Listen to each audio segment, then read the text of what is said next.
She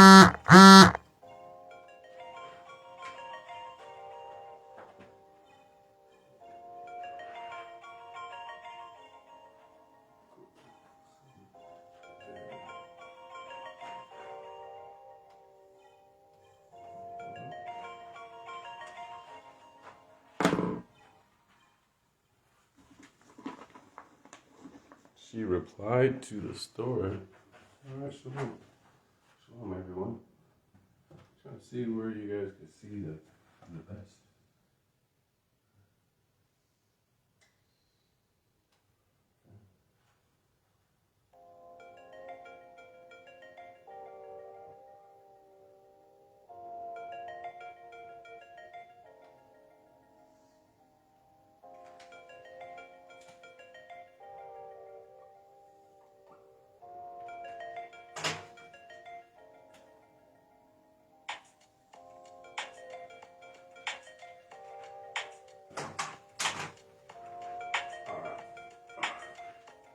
Shalom.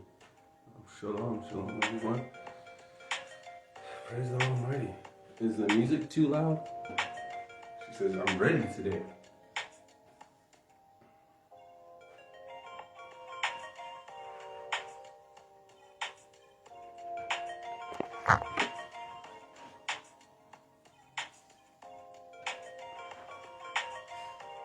Everything's good. Praise the Almighty for today.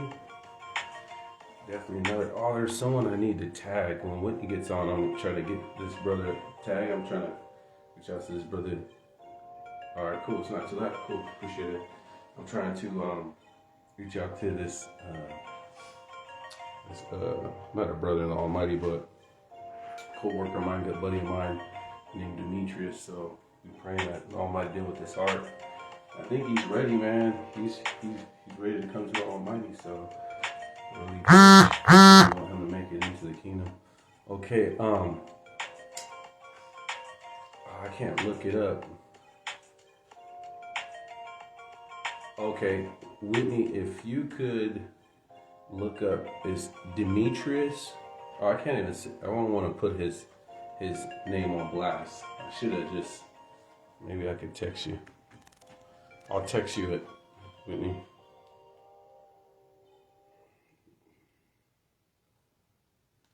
Text you it, and then if you could tag him, then that would be sweet.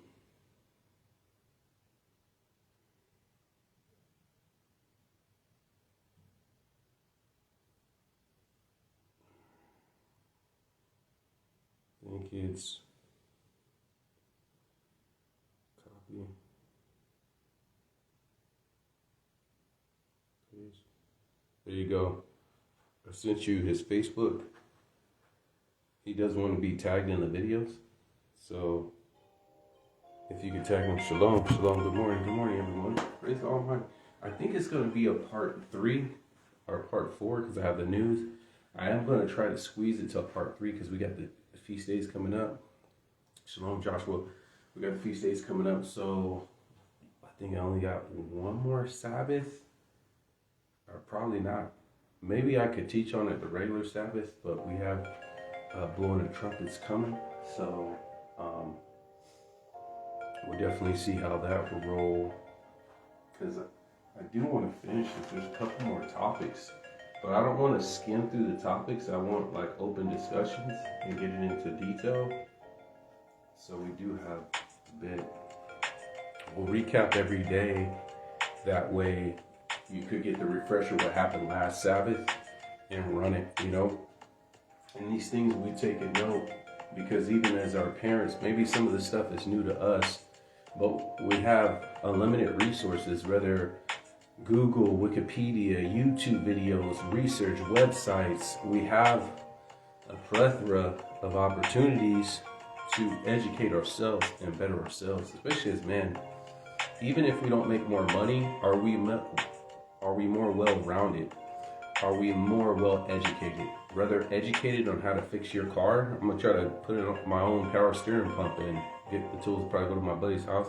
Hey, you know, I'm a better person because that's one part of the vehicle I could learn.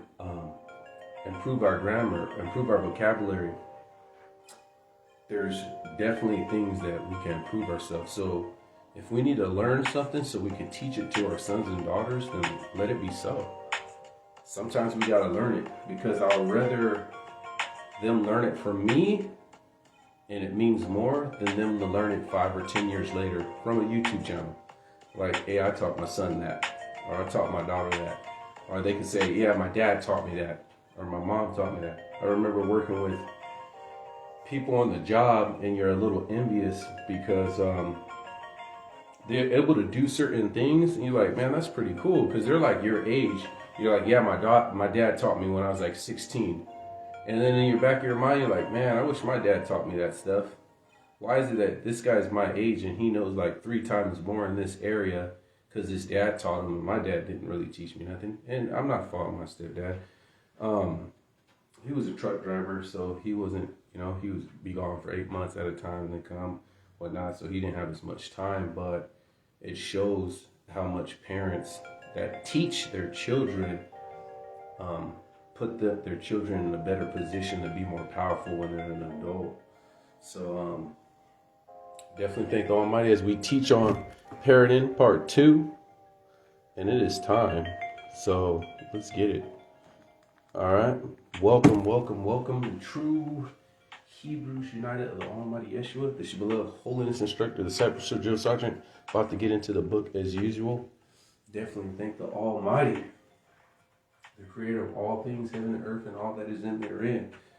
We can't thank him enough. We give him the praise, the glory, and the honor through his son, Yeshua Mashiach, the only begotten of the Son, the only begotten of the Father. Definitely double honor to the apostles, the prophets, the evangelists, the teachers, the elders, the bishops, and deacons. Like I was telling Sister Gia the other day, I am not the only one. I'm one of many, but one of few.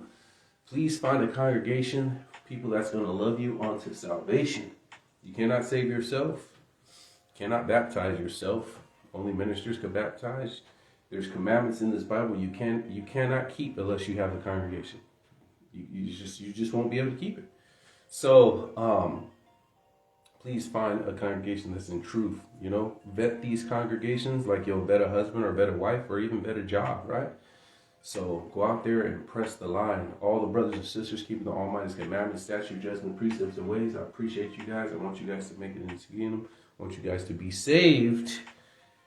And all the people on the Facebook and YouTube that share, like, subscribe, comment, emoji. I love you guys. I want you guys to make it into the kingdom and be saved all the way. So, with that out of the way, let's get into the book, right? There we go. Let the fingers do the walking and the scriptures do the talking. So, we're going to start off with Proverbs 22:6. We'll do a slight recap, and then we'll go on to perfection from there. Proverbs 22:6. Oh, Whitney, I sent you a text message. If you can find that, and I don't know, he has it to where you can't friend request them. But if you could tag him, maybe you could tag him or send him the link or something. I don't know what you could do, but maybe he could get it. So definitely thank the Almighty for that. Let's get it. Proverbs 22:6. Train up a child in the way they should go, and when they are old, he will not depart from it. So, like we're teaching our kids in other scriptures, we already dealt with, we need to teach them the commandments and using discipline, using the rod of correction. That's a given. Dealing with sin and teaching them how to live holy, how to live righteous. Of course, that is a given. That's just part of, the most important part, but part of getting your child to adulthood and becoming an effective man or woman in this society, as in the body of Mashiach, as well into this world, to where they can add value and they can effectively compete for limited resources, for limited jobs, especially with AI taking all these jobs, and to compete for the best candidate wife or best candidate husband, because a good man is hard to find and a good woman is even harder to find, right? So they will have to compete, because they're not the only one that's going to want that good-looking girl or that wise woman or that righteous woman, right? And they're not the only man that's going to, that dude's not there's more than one woman going after the top tier guy, right? So they need to be able to bring something to the table, man or woman, to get that, right? Whether it's a job, whether it's a house, whether it's a land. Maybe you're bidding for a land, for the same house.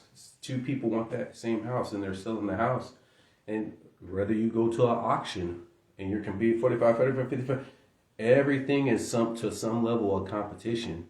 You'll be surprised when you're on the job and construction is getting slow, or they're going to have to make layoffs, how many of your coworkers that were cool with you will start backstabbing and gossiping and throwing you under the bus to keep their own job? Because at the end, you're still, whether you play the game or not, you are competing. So we need to get these children ready to go into this real world and compete and be overcomers. Right? So train up a child in the way that he should go. When they should not depart from it. So we dealt with money and health.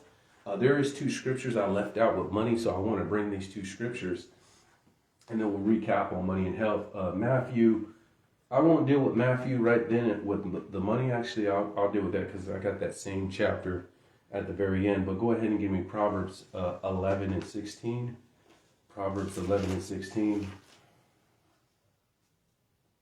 We'll be on Proverbs a lot, by the way. Proverbs 11 and 16, it says, a gracious woman retaineth honor, like her virginity, and a strong woman retaineth riches. Yeah, if you're not a virgin, then you just keep your legs closed until you're married, and you retain virtue. You retain that. And a strong man retaineth riches. Now, we do know in the context, it says, be not hasty to become rich. Or, it says, be rich in good works.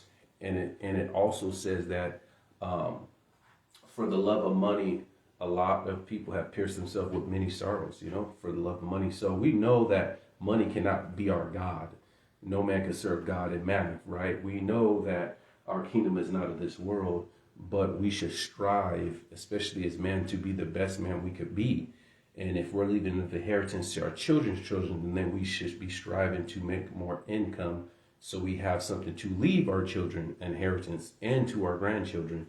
So men shall always strive, not necessarily to be rich and to flaunt and to have a nice watch and gold on it and flashing all this money. Not that, but so my kids, and my kids' kids can have a better future and have a better chance and could be more competitive in the next generation, that they can live a better life than me. Not to be rich like the world because they just want to go on yachts and take selfies and have all this clout and have all this notoriety.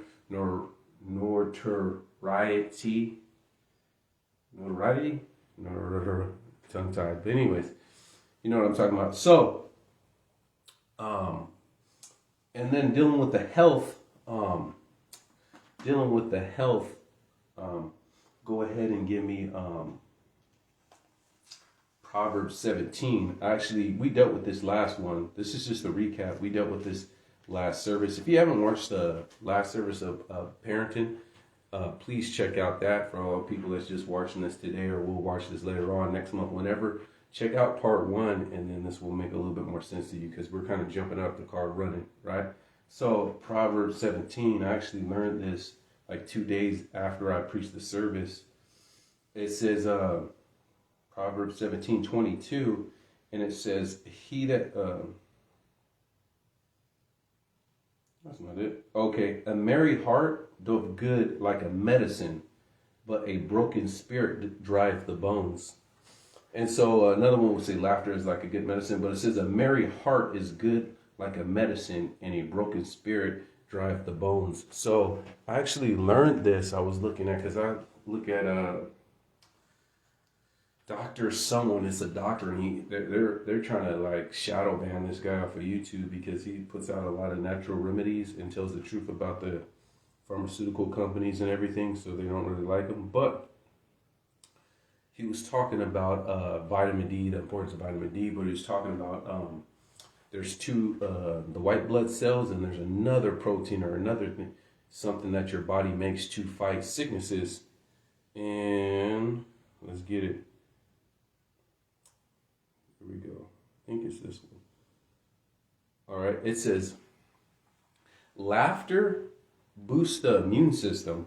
Laughter decreases the stress hormone, probably cortisol, and increases the immune cells and infection-fighting antibodies. And so it's not the white blood cells. There's another blood cell that your body makes, or a spike protein your body makes, that kills diseases, thus improving your resistance to disease.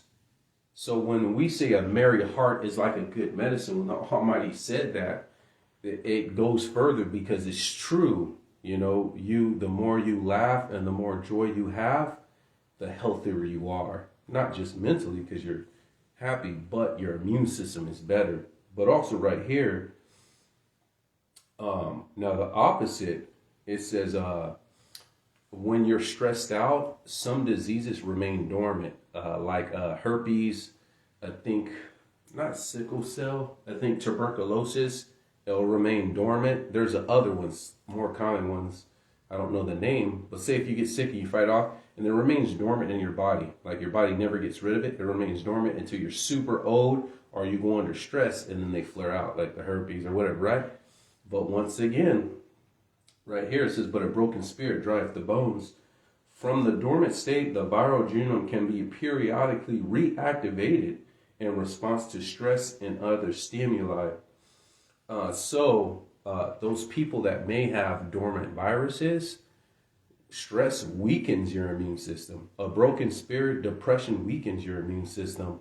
And so when it says, hey, laughter is like a good medicine, the Almighty really means that. It's like a good medicine. Like, it actually will kill viruses and diseases that you might get. So praise the Almighty. So we recapped on money, teaching your kids about generational wealth, a good man leaving inheritance to his children, how to save, how to build credit. You need to teach these kids these things. We already dealt with sin. That's the first thing you should be teaching them. Keeping the Sabbath, not eating pork, not cussing, using profanity. Watch the things you listen to. Watch the things you watch. And live holy unto the Almighty. And then we dealt with health, obesity, lack of exercise, all these things. So that was the recap of the last one. So now let's go on and build upon that. So today we are going to deal with, I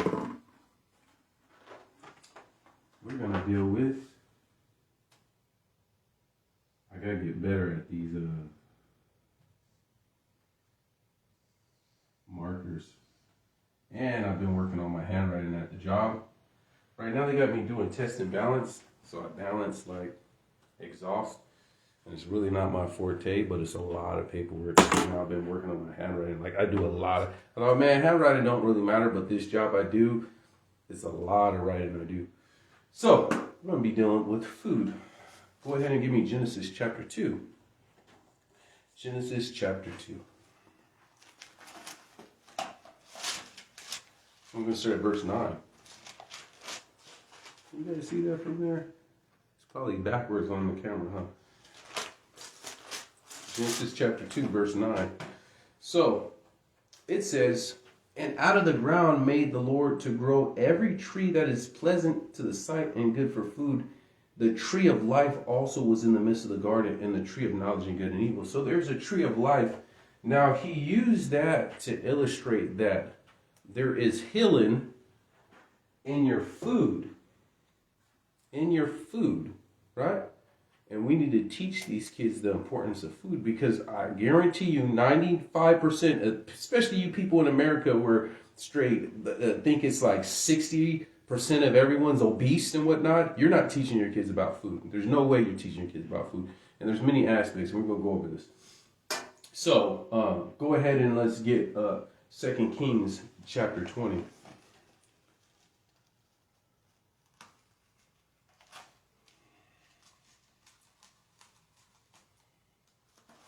Second Kings chapter 20, starting at verse 1.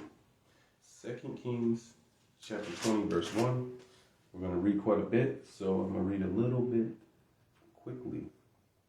In those days was Hezekiah sick unto death, and the prophet Isaiah the son of Amos came unto him and said unto him, thus saith the Almighty, set thy house in order, for thou shalt die and not live. Then he turned his face to the wall and he prayed unto the Almighty, saying, I beseech thee, O Lord, remember now how I walked before thee in truth and with a perfect heart. Those people that say you can't be perfect, this man was doing it. Hezekiah was doing it, and have done that which is good in thy sight. And Hezekiah wept sore. There's no way you can have a perfect heart and really be sinning. That doesn't work. He was living a sin-free life.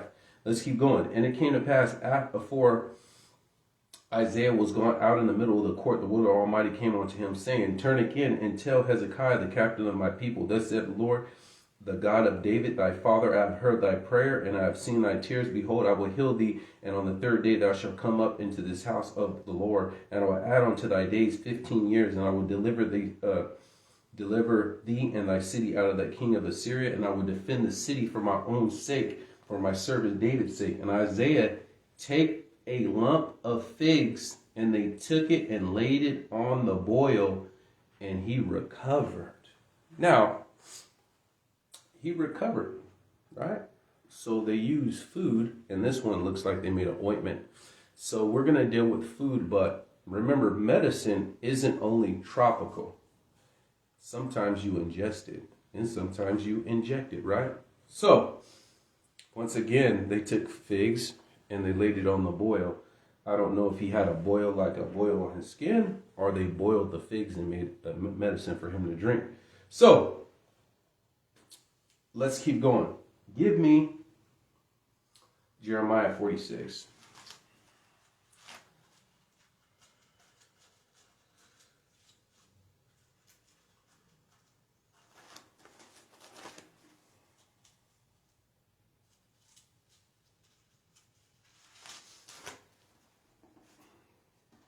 Verse 11.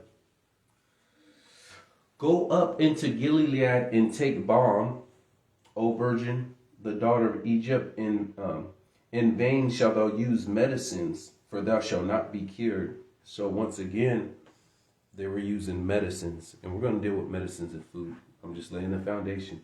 Go ahead and give me I'm going to tell about Whitney's story. Nava, and why I do that. Nava, before I deal with Nava's story. So we have food. And it's going to be broken down in 3 categories. And we're also going to break the 3 categories of how to cook, how to teach your kids to cook. So the first one of food is toxic. Or we could say poison. Yeah, we'll say poison. Poison, right? This could be your alcohol, right? Your soda, your processed foods, right? You know what I'm saying? Poison. The next one will be neutral. We'll say neutral food. Or we'll say maintenance. Maintenance.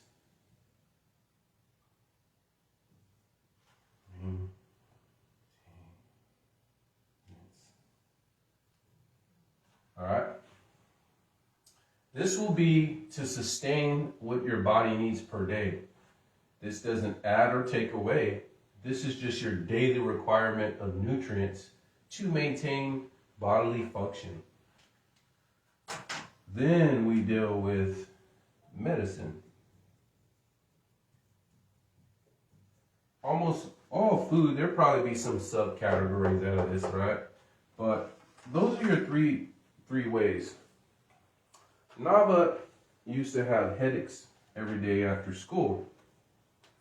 And we took her to the doctor, and the doctors couldn't figure it out. And Whitney finally figured it out that she needed magnesium. She was magnesium deficient, right? And so then she ate more food with magnesium. Oh, slow connection. Sorry, hopefully if I switch the connection, then it might mess up. So hopefully we're good. I should have hooked up to the Bluetooth. So whether you take magnesium for pills or you eat more food with magnesium, right? Then that will help out with ailments.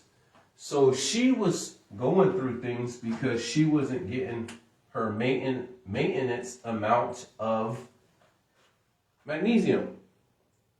she was vitamins and mineral deficient, right? She was deficient just for the maintenance.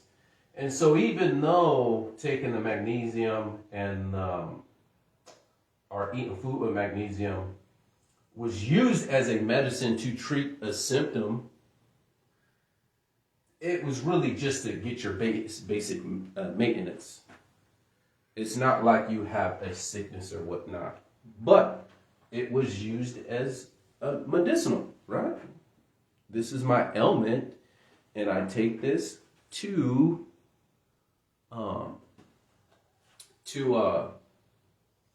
get cured from that. So let's get to Revelations, and then we're going to break all this stuff down. Let's get to Revelations 22 and 1 and 2.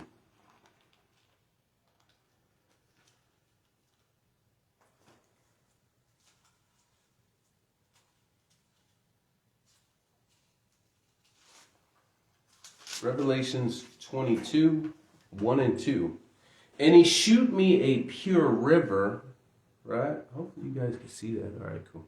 And he shewed me a pure river of the water of life, clear as crystals, proceeding out of the throne of the Almighty and of the Lamb. And in the midst of the street, and on either side of it, there was the tree of life, which bare the 12 manners of fruits, and yielded her fruit every month. And the leaves of the tree was for the healing of the nations. And this is where we mess up, because we do not eat to be healed. We do not eat. We do not look at our food as medicine. That is the main problem. We are not looking for this. You guys will eat, which we do for taste. That's the main problem. Taste. It appeases the flesh. Have you ever noticed the things that's more healthy for you taste like trash?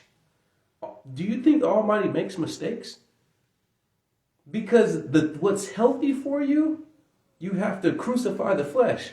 Like fasting is healthy for you. Living holy is healthy for you. Reading the Bible is healthy for you, but then you can't watch video games. The things we do for the Almighty typically doesn't appease the flesh. When it says love your enemies, do you think that makes my flesh feel good? That I pray for my enemies? I want to punch my enemies in the face. I don't want to pray for them. I don't want to love them. That's the last thing I want to do for my enemies, right? So it's kind of ironic that the things that we want to do that's healthy for us goes against our flesh. I don't want to eat spinach. Spinach is healthy. I don't want to eat broccoli. I don't want to eat legumes. I don't want to do all this stuff. Then be sick. You don't want to be sick either, so you got to pick your struggle, right? So we eat for taste, but we don't eat for medicine, and we don't eat to maintain. Some people are tired simply because they are not getting medicine. I've seen people, right? I've seen people in the morning. I've been working on this job site for like 3 months now, right? There's people that I know, I have not seen them drink water. In the morning, they have a Monster. Some of them buy 2 sodas. They'll buy 2 of these like special lemonades because there's a whole bunch of lunch trucks out there. Like 2 lemonades and the hamburger or burrito. And then at lunch, they might not eat, but they'll drink a soda. They don't drink water. Some of the reason why these people are tired is because they don't drink. It's sad when this is a medicine for you. If you drink more soda and juice than you drink water, there is a problem. And what are you teaching your children? Because 9 times out of 10, you're letting your children drink poison.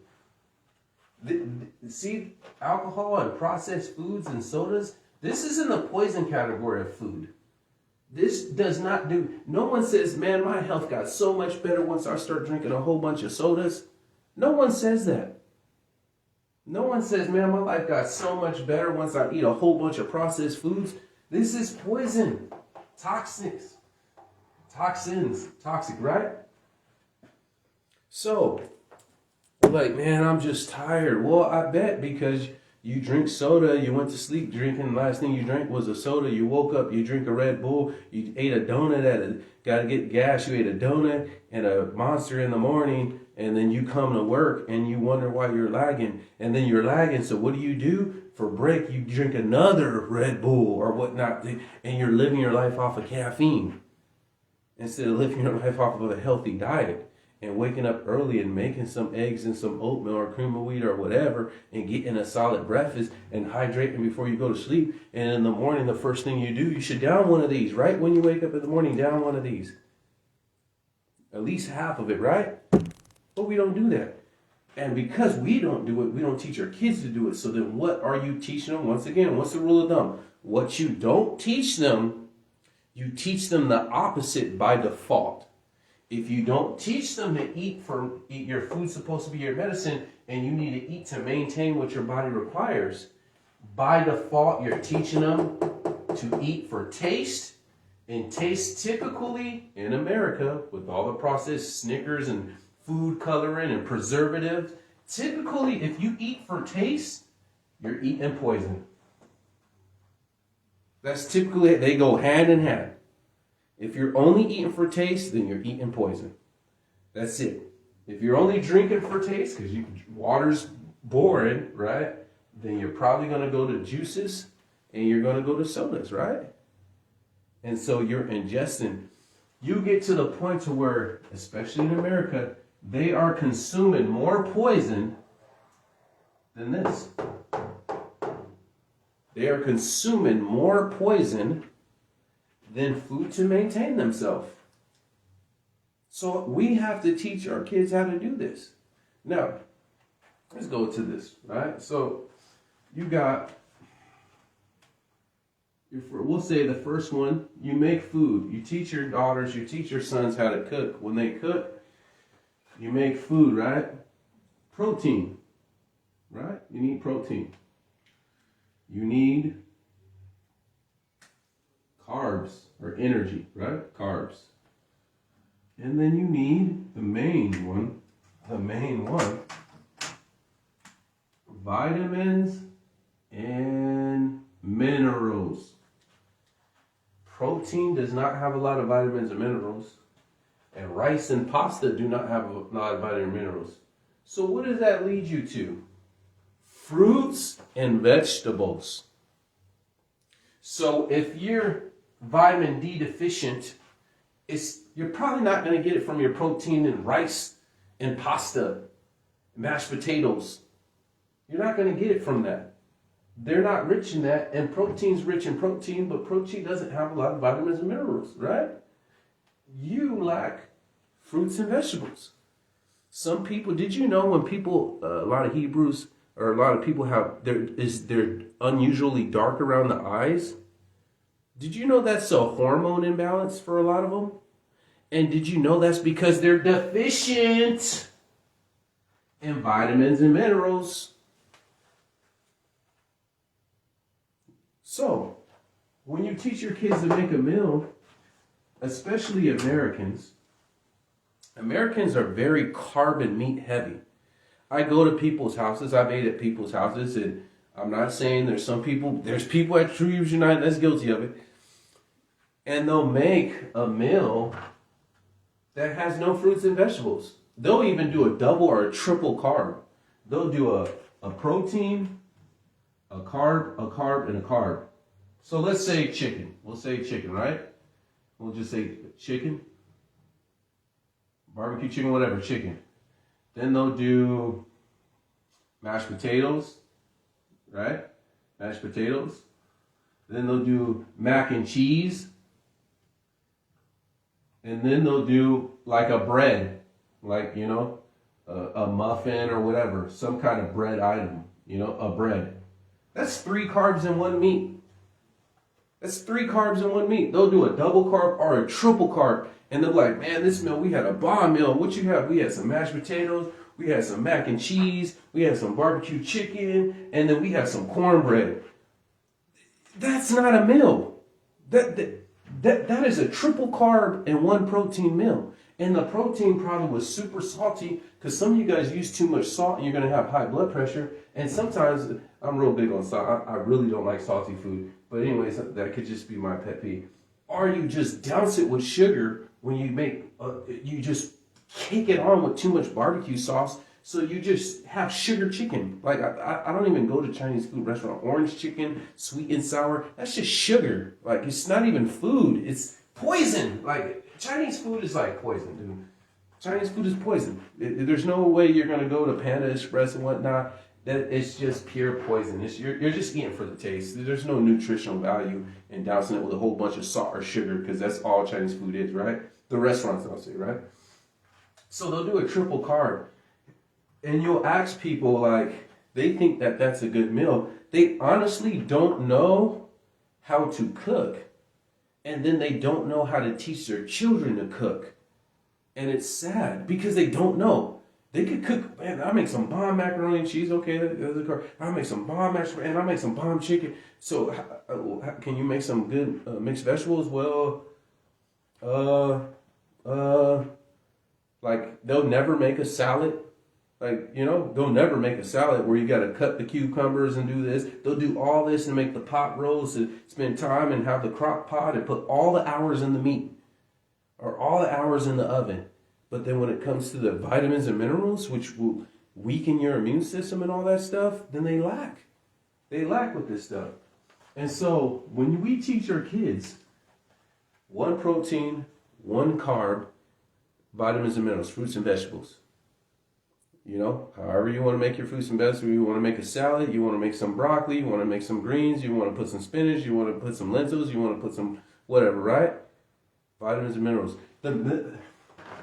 This is the main thing. What's sad is the stuff that tastes the nastiest is the most important for your body. So when we teach her, oh, my kids need to know how to cook, they need to learn how to cook properly. You have one area where kids don't, or especially this generation, they grow up not knowing how to cook. They just depend on the microwave and the toaster and Uber Eats and the drive-through. They just don't know how to cook. And then when they do know how to cook, they can't make a proper meal. If you go to their house and they cook you a meal and there's no fruits and vegetables on there, they don't know how to cook. They are not cooking to maintain you. Oh, my wife knows how to cook. Is she cooking to poison you? Or is she cooking to maintain you? Or is she cooking to heal you? Oh, it tastes good. Which we realize, if you go for taste, typically what does that lead to? Poison, right? Oh, my wife's cooking tastes super good. That's cool. But is she cooking to heal you or to maintain you? Some of the things we go through is simply because we are deficient in certain vitamins and minerals, right? So when we teach our kids about food, teach them to cook right. Due diligence. Once again, I'm not going to keep saying it because I know I'm beating a dead horse, right? If you do not teach them the right way, by default, you teach them the wrong way. If you don't teach them about exercising, you're teaching them it's okay to not exercise. If you don't teach them how to make a proper meal, then you're teaching them to just eat for taste. You're teaching them to eat poison. Do you put restrictions on how much soda they could drink? Speaking of soda, you see them in the grocery store. They have 1 case of water, a 24-pack, whole bunch of cases of soda with 2 liters, right? Let's go. What is a healthy amount of soda per day? According to the American Heart Association, women should limit their sugar intake to around 100 calories per day, about 25 grams of sugar. For men, recommended 150, about 37 grams of sugar. That means a leading soda brand put you well above the daily limit in just 1 can. You shouldn't even be drinking 1 can of soda a day. That should be like me and Winnie would drink a soda for our Zooms as a treat. There was one time Winnie got on me, she was like, do you even drink water? Because there's these Powerades and Believes, and they taste different than the Powerades in the States, and they taste good, man. But I just limit it to when I make my pre-workout or when I'm taking my nasty supplements, my Tomcat Ali and everything. I take my supplements, and I limit it to that. But I had to pull off. There's times where Brother Vince knows, because this dude named Eric will come and he'll bring donuts and stuff, or he'll bring cake, and it's look good. I really want to eat that, but I know it's like it's not worth it. I'll just cheat. My Fridays and Saturdays is my cheat days. I don't cheat a whole bunch, but you know what I'm saying? I'll cheat a little bit, get some pizza. The poison is okay within limits. Alcohol, for example, too much alcohol, now you're sinning against the Most High. But alcohol is a poison, but you do it within limits. Soda is a poison, but you do it to where your body can break it down. Processed food, your body will break it down and use what it can use, but too much of this stuff causes health problems. It's okay to cheat a little bit, but people cheat every day. They don't even have, it's not even called cheating to them. They just drink soda every day. Their whole day consists of just consuming poison. There's a study I'm going to bring in the news. I think I saved it. Did you know if you're born, check this out. I'll read some of this. Sometimes I get lazy. Oh, we're going to deal with lazy the next subject. So we'll wait on the laziness. I'm going to wait on that comment because that's the next topic we're going to deal with when I deal with this food real quick. Got to check my time, make sure I'm good. Oh, I got to go quick. So I'll finish this up. I'll go quick. If you're born after 1990, you are 3 times more likely to get cancer than someone that is 70 years old. Because we eat poison. How is it that you could be in your 20s and you're 3 times more likely to get cancer than a 70-year-old person? Why is that? Why is that? I'll show you I could bring it up when I do the news. All right. Another thing, let's say men. Men have problems. I go to the gym, so I do a lot of things with testosterone. Keep your testosterone high, keeping your drive, your ambition. Testosterone not only deals with your drive for the opposite sex or your want for intimacy and whatnot, but it's what makes pain feel good. It makes you more competitive. It makes you want to go outside and do the lawn work. People with low testosterone, they don't want to do anything. They're tired. This is where Tonkat Ali comes in. This is where Boron. This is where Maca. A lot of things, if we just eat the right foods, we won't have these problems. Some things aren't even like a virus or a sickness or a disease. You just have symptoms of being deficient in certain things. And because you're deficient, it causes a hormone imbalance, which leads to these symptoms. So these women will just put makeup to lighten up their eyes. Hebrew women to make around their eyes match the rest of their face. Or you could start taking the soda out and drinking water, and you could eat more fruits and vegetables, and you could bring your hormones back to normal. And guess what? All that will just match the rest of your face. Instead of just putting makeup and covering the problem. Because you keep eating for taste and you keep eating for poison. So, let's go on to the next subject. I'm going to read these comments, then we'll go on to the next subject because I am running out of time. Back of the neck being black, yeah. If you look that up, that's hormone imbalance. But sometimes I get lazy with the vegetable. I get bored. Options that make it easier to eat protein, especially ground beef, carrots, yeah. So, I'm trying to do the opposite on the Sabbath. All right, cool. Smoothies is a good one. All right. Now, let's go to slothfulness. Slothfulness. You laziness.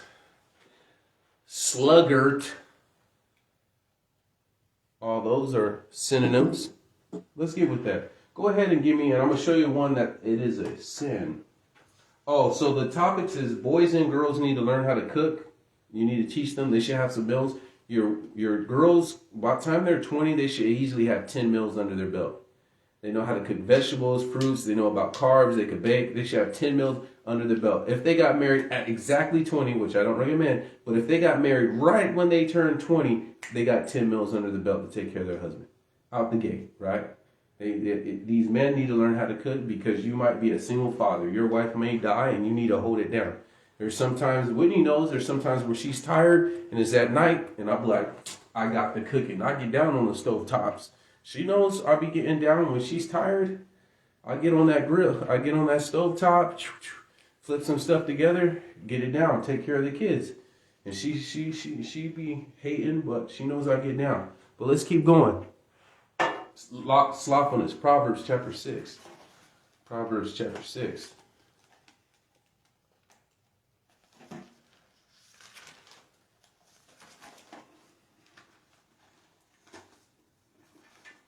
And let's get it. And we're going to start at verse.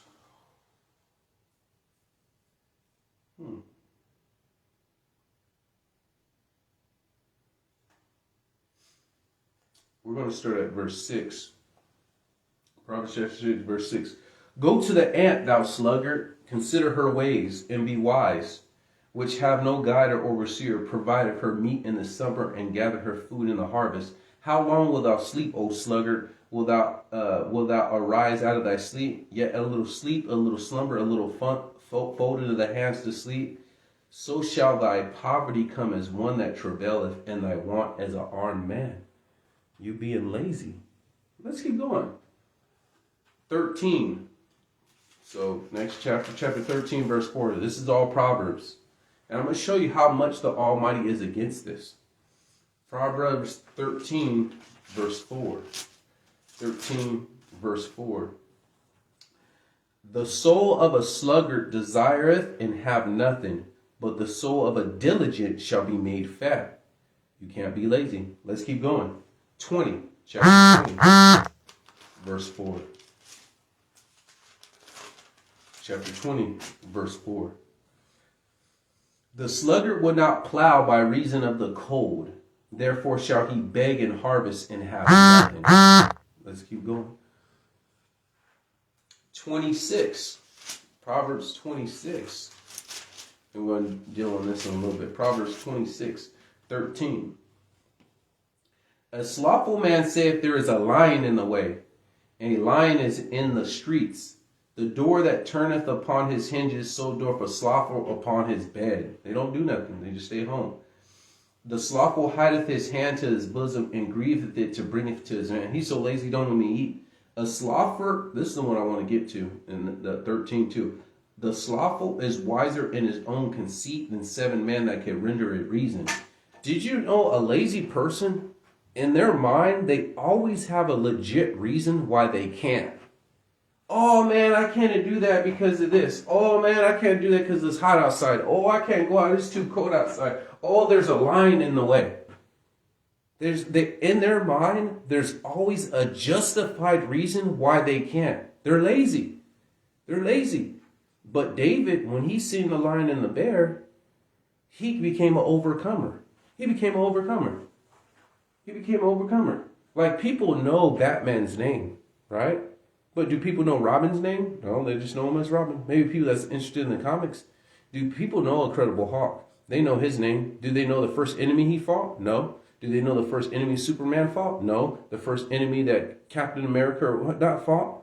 No one cares about the victim. Do they care about the first people that they saved? No one knows their name. People don't care about the victim.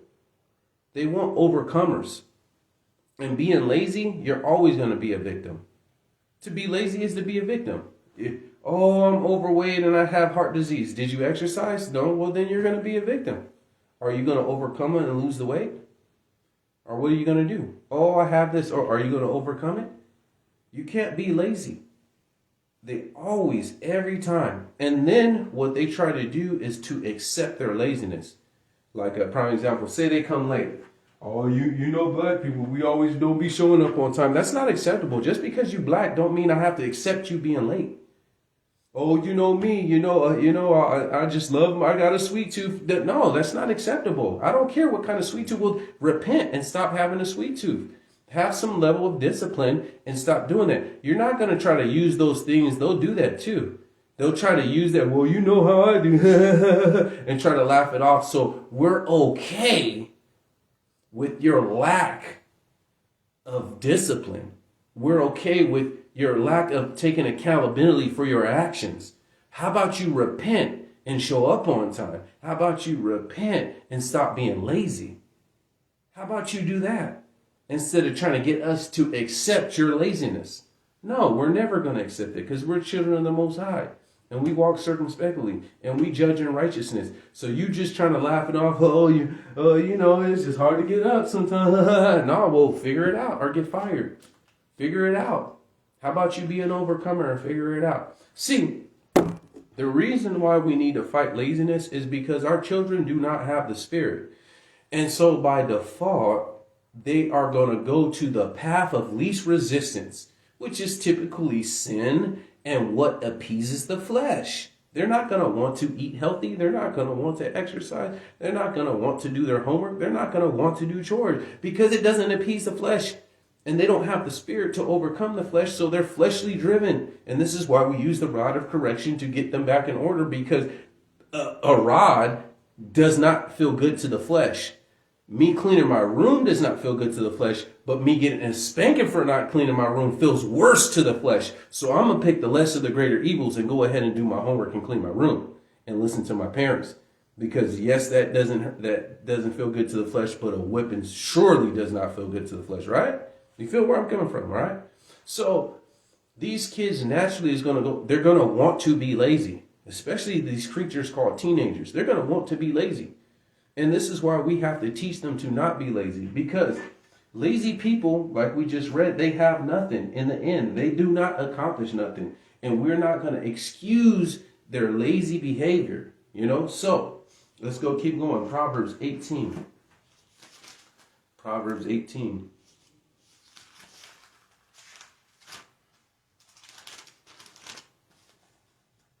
Verse 9. Let's get it. He that is a slothful in his work is a brother to him that is a great waster. And this is true. Go ahead in Proverbs 21, verse 25. Proverbs 21, verse 25. The desire of the slothful killeth him, for his hands refuse to labor. These kids will get lazy, and we have to make sure they're not lazy before they become an adult. We cannot let them be lazy. If they say, let's use an example, they say, hey, clean the dishes, right? You tell your son to clean the dishes, doesn't clean the dishes. If it has to get to the point where one says, well, guess we'll just starve, then no, you need to clean the dishes. It shouldn't take, you starve to death before you clean the dishes. Quit being lazy and clean the dishes, right? So let's keep going. This is a hypothetical, right? This is a hypothetical. So let's keep going. Give me 2 Thessalonians chapter 3. Even people in the body of Amashiach, right? Even people in the body of Amashiach, we don't condone that behavior. 2 Thessalonians chapter 3, verse 9. Not because we have not power, but we make ourselves an example. He says we worked, even though we could have lived off the tithes and offering, but we made ourselves an examples unto you to follow us. For even when we were with you, we commended that if any man would not work, neither shall he eat. So when they were distributing stuff and selling lives and taking care of the brothers, if they're brothers that wasn't working, no, we're not. You don't get a piece of what we're doing. We're not going to feed you. A man would not work, neither shall he eat.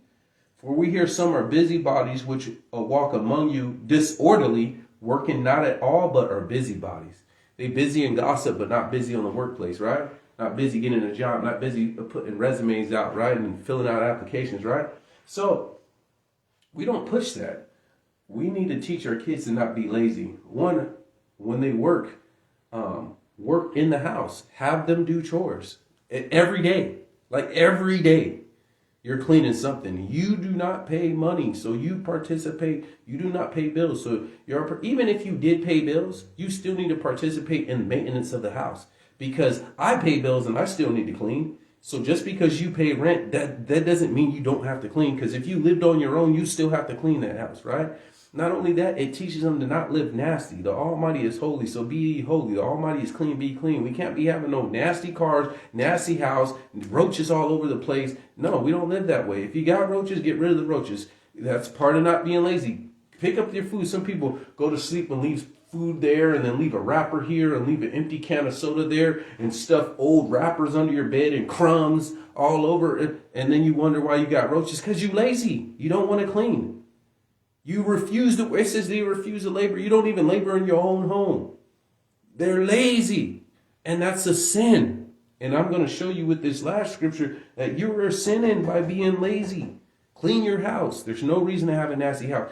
It don't matter how rich or poor you have. It should be somewhat decently orderly and organized. Yes, you have kids and it gets cluttered and it gets a little messy, but then you clean every day. There should be some point where you walk around the house and it's clean. Whether the kids are asleep and you finish cleaning up, clean your house. Teach them to clean every day. Teach them about yard work. If they want to earn money, they need to work for it. They need to understand there is no free lunches. Everything comes at a cost and everything comes at a price. Salvation is free, but you need to repent, and that comes at a cost. That repenting, you may lose your job. That repenting, they may not have, oh, you can't work the Sabbath, or we can't use you for promotion. It costs something. It says even your own life, right? Fixing things. Hey, that needs to be fixed. Go fix that. I need that done today. Oh, well, go fix that. If you got to yell at these children or spank these children or whatever you got to do to get them to not be lazy, they need to learn at a very young age. Laziness will get you nowhere. The majority of people that are in poverty are lazy. There are people that are born in different countries that are hustlers, but they're in a position where there is no jobs and there's just nothing to do. There is a good percentage of that in some of the other countries of people that aren't lazy, but there's just no opportunity. You're just born in poverty and there's nothing you could do. But there are places, more developed countries, where if you're in poverty, that's because you chose to be lazy. You chose to stay at this dead-end job. You chose to not work on your resume. You chose to not find a better paying job. You chose to not fix up your house. You chose to, there's no way. You cannot say I have a filthy house and I'm not lazy. The majority of people that are overweight are lazy. They're in sin.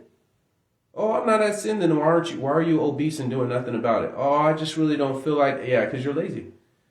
Why is it that you haven't looked for a better paying job, but you got another kid on the way? You could get another kid, but you can't get a better paying job. Well, have you worked on your resume? Because you're lazy.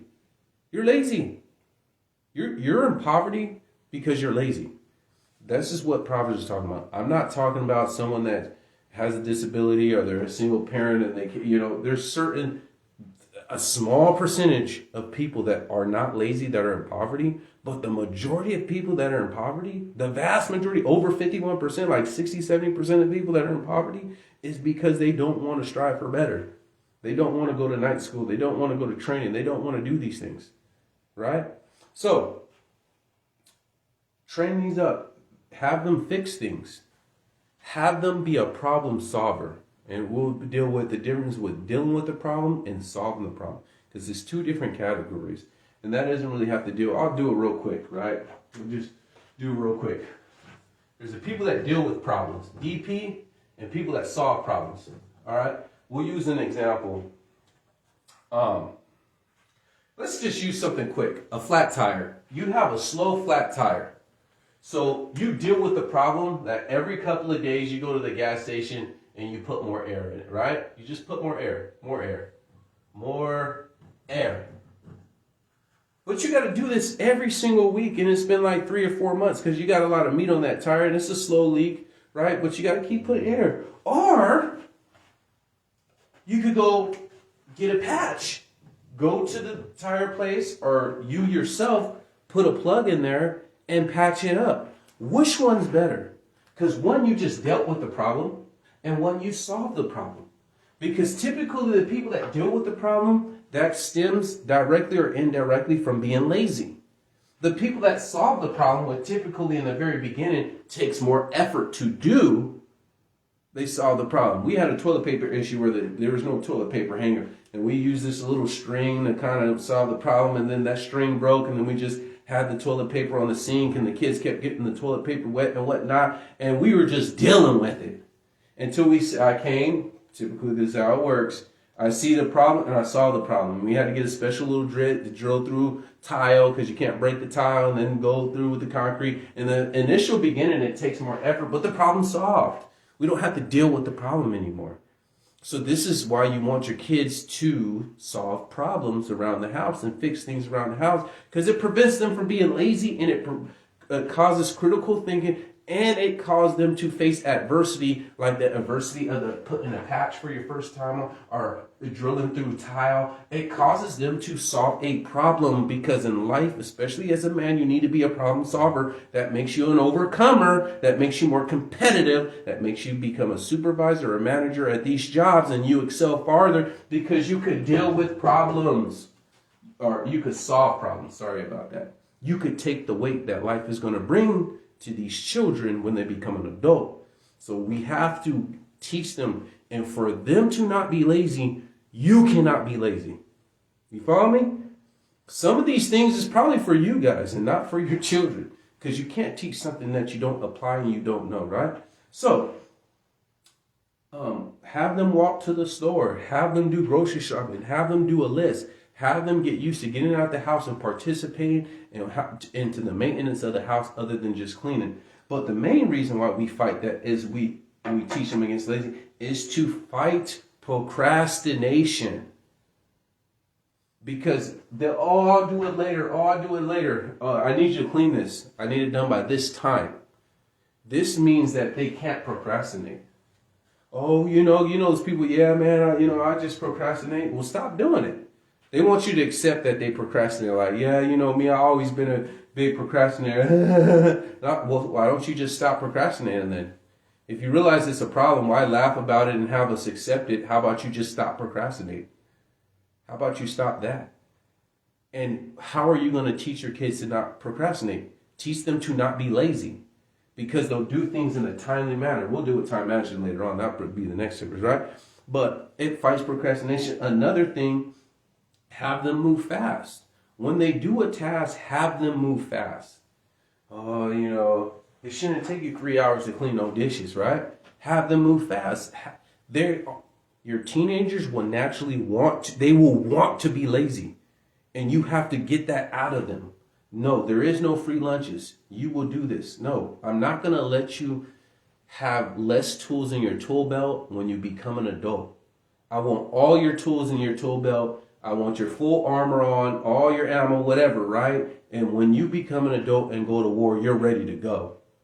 Because what's going to stand out when they hire 5 people and you're not lazy and the other 4 people are, who are they going to excel? They're going to excel your son or excel your daughter because they put it. Another thing with the fight and being lazy is clean work and take pride in your work. Because the people that do clean work are not lazy. The people that take pride in their work are not lazy. So when you give them a task, I come back and check it. When they say they did the dishes and clean the counters, I check every day. Oh, I do the floor. I come check? No, you're going to do clean work. You're not going to be lazy and just do this. You're not going to be lazy and halfway clean your room. You're going to do clean work. You're going to take pride in your work. You're not going to be lazy and cut corners and, it's good enough. It's good enough for my house, right? No. Get laziness out of your children. Teach them to not be lazy. Let's keep going. Candy wrappers. Yeah, some people be having candy wrappers. So, praise the Almighty. Train up a kid on how they should be raised. When they get old, they should not go from it. We need to definitely push these core values in them so they can have the least amount of characteristic flaws when they become an adult. And when they come into their marriage, or when they get married, they have less characteristic flaws. There'll be more plug and play. They may have a little bit here or there may be some areas they could grow on, but they have the basics of hard work. They have the basics of not being lazy, and they'll see why they'll excel in life and other ones won't, because some are lazy and some are not. They see why they're pretty much being healthy and some are not, because they don't eat a whole bunch of candy. They don't drink a whole bunch of soda. They exercise routinely, and they'll see the outcome. They may not see it now, but they'll see it when they're 30 or 40 or 50, when the people their age are dropping off, or people their age got back problems and knee problems and this and stage 2 and this and they have all these problems, and they're like, dude, I'm in good shape. And then you trace down how they lived, and they lived their life in disarray. And some of it because they didn't have parents to teach them this. This is why us in the Most High train a kid on how they should be raised, and when they go, they should not depart. I want all my kids to know how to eat healthy. I want all my kids to limit how much poison they take in. So, with all that said being done, keep standing. Don't drop standards. Give the Almighty a hand clap. This is part 2. We will hit a part 3. Shalom.